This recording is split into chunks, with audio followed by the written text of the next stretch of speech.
sempre que parlen és per disminuir, com deia el Pep, amb diverses adaptacions, amb diverses adaptacions com després veurem.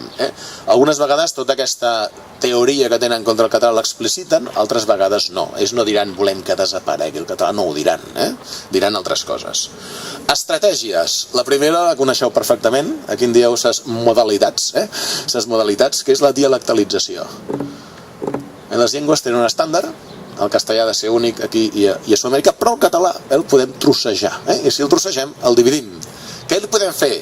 Podem posar-li molts noms, podem fer-li moltes varietats, podem fer que les varietats s'escriguin cada cop una mica diferent, podem dir que no és la mateixa llengua, li podem inventar-nos noms, sempre. Això és ben senzill, divideix i venceràs. Per tant, primer, dialectalització.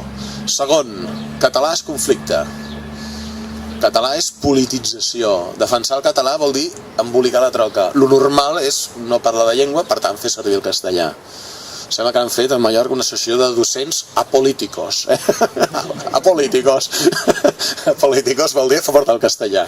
Per tant, si tu defenses la llengua, t'estàs radicalitzant, estàs buscant mala maror, estàs manipulant els infants. En canvi, si ho fas tot de l'altra manera, no, és lo normal. Tercer, el català, les polítiques de suport al català no serveixen per res. Per tant, com que valen diners, quan hi ha crisi poden retallar. No passa res si retallen. Total, la gent no menja de política lingüística, però es poden eliminar. I això és un fet que ha passat tant a Balears com al País Valencià, la reducció sistemàtica, i moltíssima gent, doncs trobes a Catalunya, no, jo abans era dinamització lingüística a tal poble de València, no? Eliminat tot. Per decret, no serveix, i a més ho diuen, és que no serveix per res, això. D'acord. Per tant, això vol dir que tens un model que és de predomini de castellà, perquè si això no serveix per res, és que sí que serveix a altres coses que s'estan fent. Despesa inútil. De fet, de tota aquesta estratègia, la quarta estratègia és la més bèstia, és la més evident, i una mica ho has dit abans, no? Ells parteixen, no ho expliquen així, però que el castellà és superior. I amb això està explicat tot, És a dir, al final diu, per què ho fan? Perquè estan convençuts que el castellà és superior. Superior vol dir que hi ha llengües de primera i llengües de segona.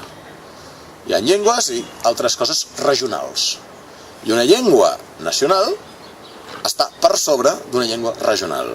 Això es pot discutir molt, de dir totes les llengües són iguals, o dir no, és que som una llengua nacional. Segurament la discussió diu, no, és que les dues llengües són nacionals, per tant són llengües d'un rang, un vigor i una fortalesa igualment importants. Per tant, el castellà és superior, apareix comú a tota Espanya, i a més és la llengua naturalment comuna de tota Espanya, i tothom a Espanya ha parlat sempre en castellà.